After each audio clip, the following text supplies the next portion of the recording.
Welcome to RHI's Sociable City Interviews, where we meet with global thought leaders on nightlife and the social economy. Today we are joined by Shawn Townsend, President and CEO, Restaurant Association of Metro Washington. Before joining the association, Shawn served as the director of the Mayor's Office of Nightlife and Culture in Washington, D.C., where he bridged the gap between businesses, government, and community stakeholders. His leadership during the COVID pandemic was instrumental in shaping relief programs and reopening strategies that kept restaurants and nightlife establishments afloat during a time of crisis. Hey, Shawn, great to see you again. It's been a number of years. I think the last time I saw you was when we had our summit in D.C. That's right. It's been a while and good to be back with you, Jim. Appreciate all of the work that you've been doing around the world. Oh, okay. Well, I appreciate that. So, just give me a little bit of background on what your current role is, and then we'll get more deep into your previous role.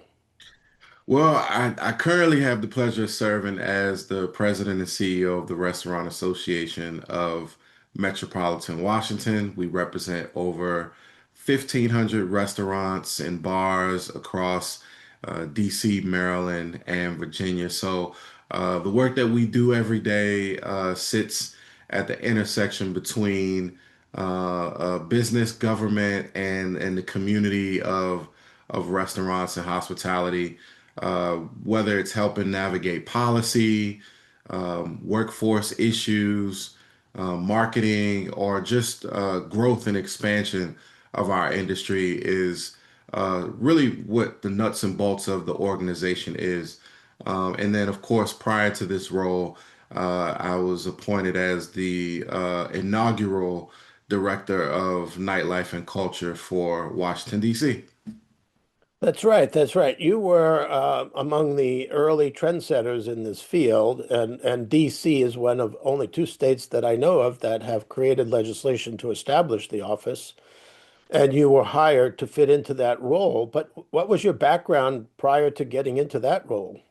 That's a good question. When Mayor Bowser, shout out to our Mayor Muriel Bowser, when she appointed me, there were some proponents who would have said that it was a terrible idea to hire a regulator in this role. I was a former alcoholic beverage and now cannabis administration investigator, and I got to know the industry very well through a different lens, and that made me what I thought it made me, very qualified, overqualified for the position, not only because I knew everyone, but because I knew the codes, I knew the regulatory world, and I knew what the challenges and the pressure points were for the industry, and I think the mayor agreed, and I successfully was appointed and served in that role of, for the first couple years of its existence through the pandemic. Yeah. Did you have any experience in the hospitality before you became a regulator? Of course, my father has, owned and operated a couple of bars and restaurants in my lifetime, and I've had the privilege of not only working in those restaurants, but also designing and building out the interior, the infrastructure, the business model of those businesses as well. And so that's my background in terms of working in the industry. Of course, I've had, a job or two at McDonald's or Golden Corral to sprinkle on top of that experience. But that is what made me, I think qualify for not only that role, but my current role now at RAMW. Yeah, well, I often say that I got my start in the hospitality industry selling hot dogs when I was 15 years old at a hot dog stand in New York, So so you got to start yeah, somewhere. you got to start somewhere. Yeah, but I learned how to make good hot dogs, I'll tell you, but today we wouldn't pass the health inspection because you basically had three bins of water and you'd only change one a day, and the best hot dogs were always in the third bin, because it had reserved all of the juices from the previous hot dogs. Yeah. But anyhow, then you moved on to this role. DC was one of two states that legislated the office. And then you were hired, like you said, to take on that office. What specifically? I mean, it was really in the early stages of this concept, and nobody really had a great kind of job description. And you were a part of that early wave that was trying to define what that office was and what your role was. You were just thrown in there, and there was nobody. You couldn't go to a supervisor and say, "Well, what's my job?"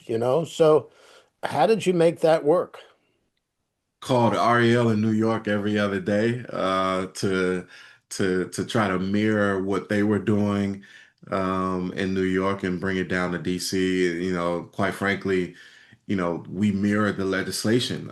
Councilmember Brandon Todd and the council office in New York had communicated a lot, and we took that legislation, built out the office. It was literally driving a car, I felt like, and building it at the same time.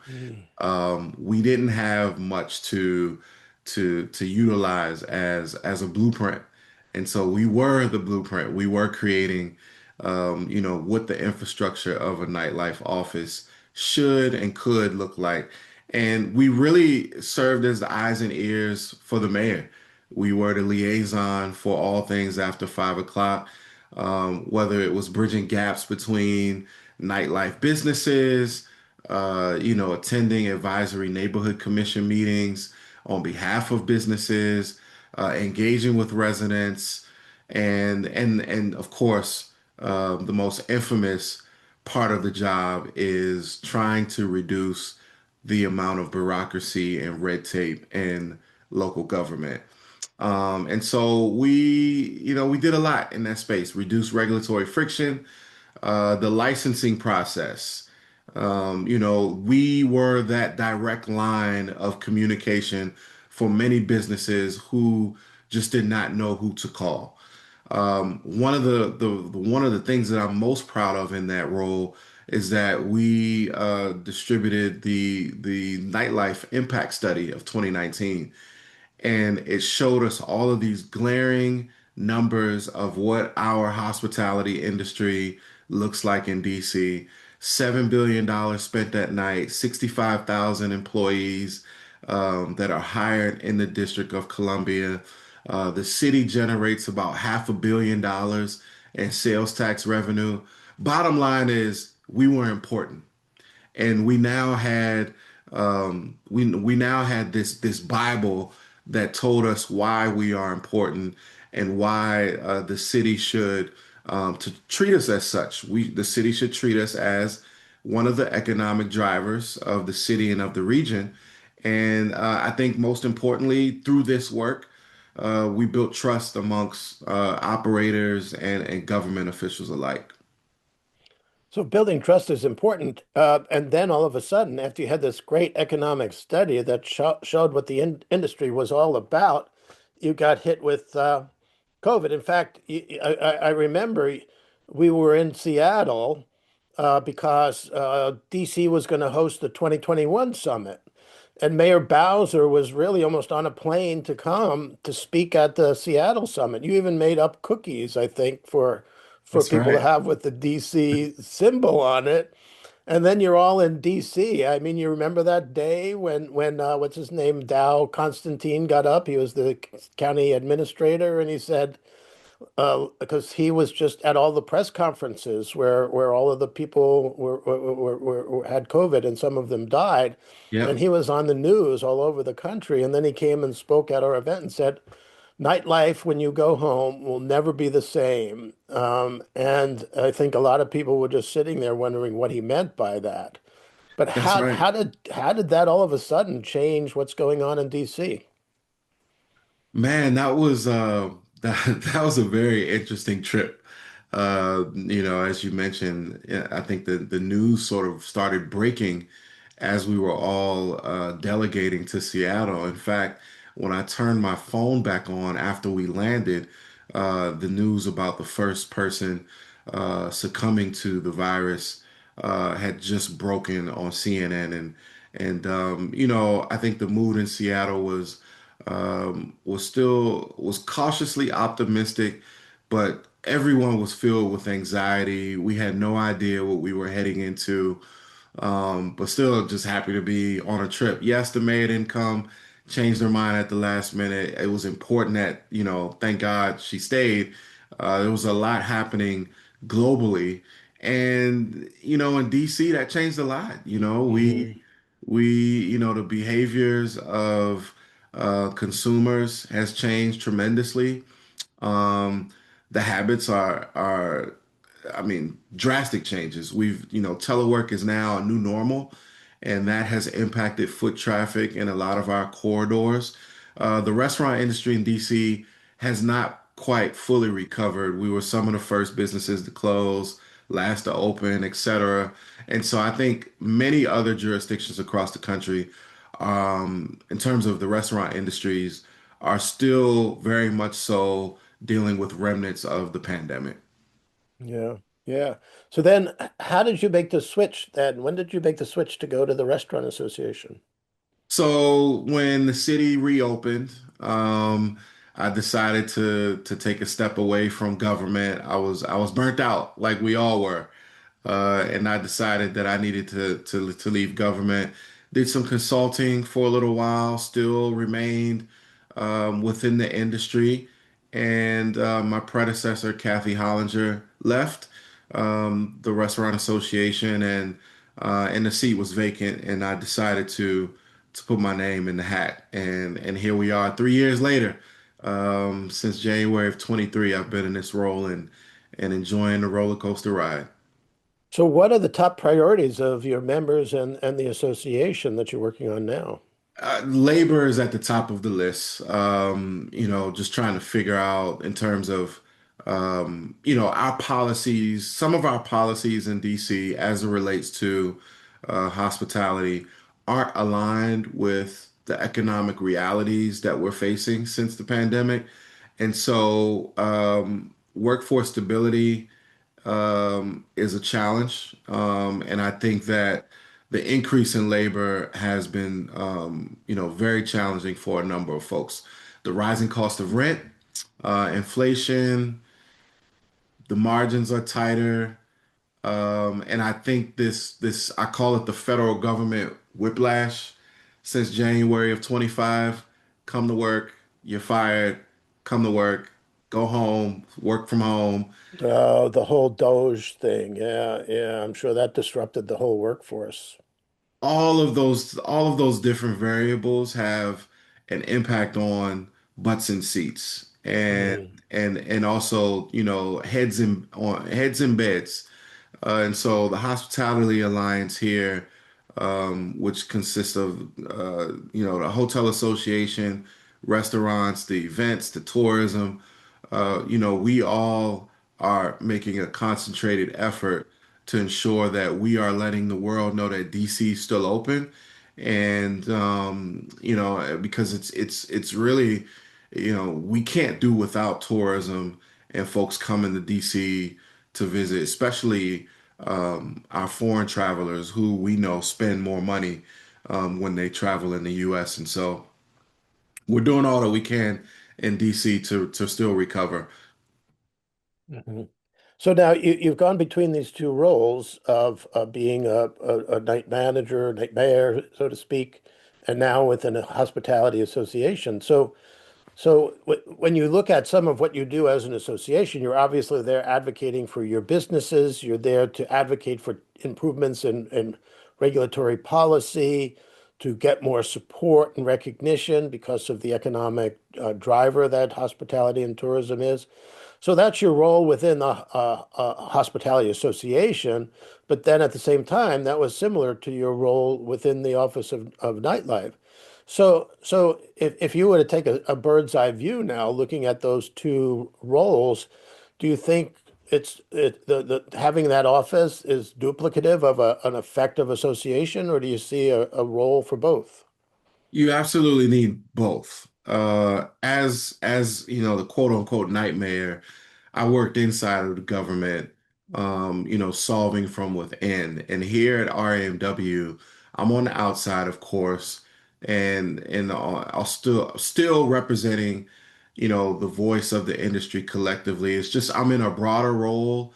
It's more policy advocating, more promoting of the industry, more strategy economically across the region, because we do cover Maryland, some parts of Maryland and Virginia. But the bottom line is I still solve problems. Hmm. I still help build coalitions behind me to support some of the things that the industry needs. Now, it is important for both an association and a nightlife office because the nightlife office coordinates government response and aligns the policies from within an administration. We at the association, we organize the voice. We get people down to City Hall. We provide the services, the training, the education, and the advocacy for thousands of restaurants in DC. So one manages the systems internally, and then we at the association we mobilize stakeholders to advocate for those systems to get better. Um, I think that the cities that have both tend to move faster. They tend to avoid conflict and build stronger local economies. Oh, okay. Well, that's a good perspective. Now, well, Jean Hamza. It would be hard not to know Jean Hamza in DC, We love but Jimmy. she really is focused on this whole youth in nightlife districts and some of the challenges and stresses, particularly these pop-up alcohol vendors without a license and all of that other stuff. And do you think that part of this evolution with this young adult population is that they're kind of the children of COVID, where they've been locked away for 2 years almost, and now all of a sudden they're thrown out into society and may not have developed the kinds of social skills or have those types of options available to them. So I know this is a problem in a number of different cities, and sometimes there's a racial component to it. But how do you see that impacting, the businesses that are operating in some of these districts with these large groups of young people that might be threatening or disturbing? Well, you have to get to the root of the issue or the challenge with some of our young adults. And I think, opportunity is one word that continues to stick out to me when I'm having this conversation with folks. Young folks just want opportunities to be heard. They want opportunities to be able to work, to make some money.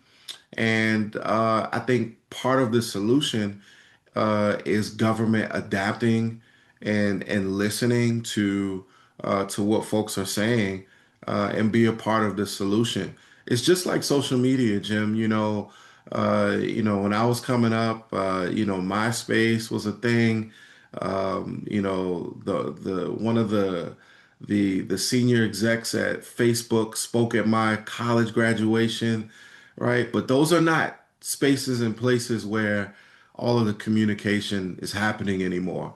If you don't have a TikTok, which I don't yet, you're missing out on an entire community of voices of youth, of young folks that are out there. And I think it's incumbent upon all of us to understand their language, to understand who they are, and figure out how to adapt to ensure that we are encouraging them, embracing them, and providing them with opportunities that they need.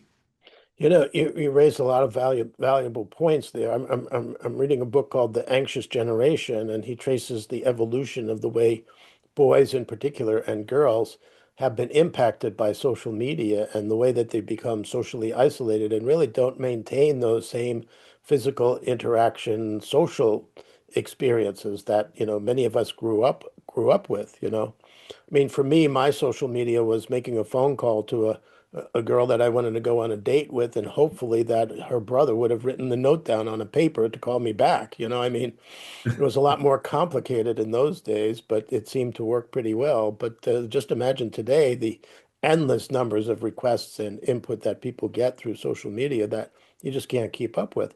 So there's a lot of forces that are all coming to play. Your industry is obviously in a critical position to help creating these places for people to socialize and also for the employment of many of these young adults. Both you and I talked about, you starting out in McDonald's. I started out selling hot dogs. I mean, you have to give young people those opportunities, and the hospitality industry is often one of those entry points. Whether somebody goes on to become a nuclear scientist or a rock and roll singer, they often start out in some kind of food service career. So yeah, so you're in a great position, and I like the way that you bring such a broad background to this. You must be so effective in your role because you speak the language of a business owner because of your father and the understanding of the day-to-day challenges of operating a business.